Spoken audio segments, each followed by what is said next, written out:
அஸ்ஸலாமு அலைக்கும் வரஹ்மத்துல்லாஹி வபரகாத்துஹு. தரையில் மின்னிய தாரகை எங்கே? பண்பாட்டு பட்டாம்பூச்சிகளை பல திசைக்கு பறக்க வைக்க பலதினை உருவாக்கிய எம் அபூனா பற்றிய சில வரிகள். பலவாறு மின்னும் நட்சத்திரத்தினை வானிலே பார்த்திருப்பாய், தரையில் மின்னி குதூகலித்த தாரகையை கண்டாயா?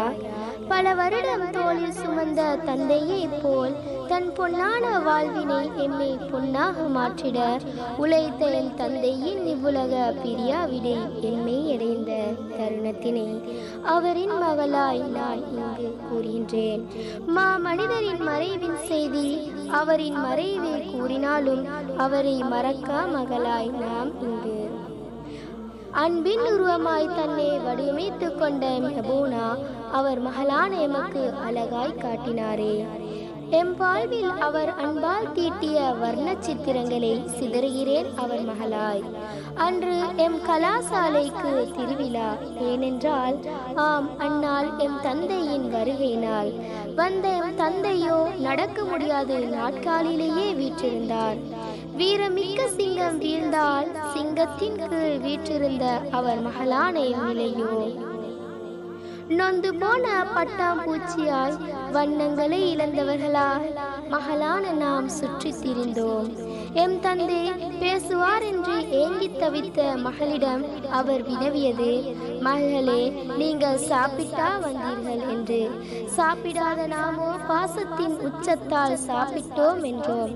மகள் பசியால் வாடுவதை எந்த தந்தையால் சகிக்க முடியும்? ஆம், மகள் பசியால் வாடுவதை எந்த தந்தையால் சகிக்க முடியும்?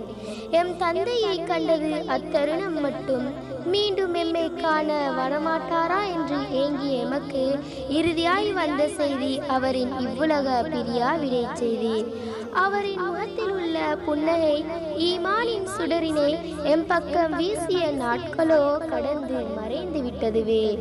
எம் கலாசாலையின் ஆலமரத்தின் ஆணிவேர் சாய்ந்தாலும் பக்கவேரின் பலம் அவர் உருவாக்கியதை காக்கும் இன்ஷா அல்லாஹ். எம்மை செதுக்கும் சிப்பியாய் எம் அபூனாவும் செதுக்கப்பட்ட சிப்பமாய் அவருக்காய் கையேந்தும் மகள்களாய் நாம் இங்கு. சென்ற ரமலானில் சிந்திய கண்ணீரோடு தொடர்கிறேன் வல்லவனிடம் கேட்பதற்காய். வாய்மை மிக்க வல்லவனே எம் அபூனாவே, உயர்தர சுவனமாம் ஜன்னத்துல் ஃபிர்தௌஸில் வைத்திடு. என் இறைவா, அவர் உறங்கும் மண்ணறையை விசாலமாக்கி பூத்து குலுங்கும் பூஞ்சோலையாய் மாற்றிடு. யா அல்லாஹ், அவரின் வாழ்வியலில் வல்லவனுக்கு என்று செய்த செயல்களுக்கு உன் கூலியை பூரணமாக வழங்கிடு. தந்தை நட்ட விதைகள் விழுதுகளை பரப்பி அவருக்காய் அசையும் நாளை மறுமையில் இன்ஷா அல்லாஹ்.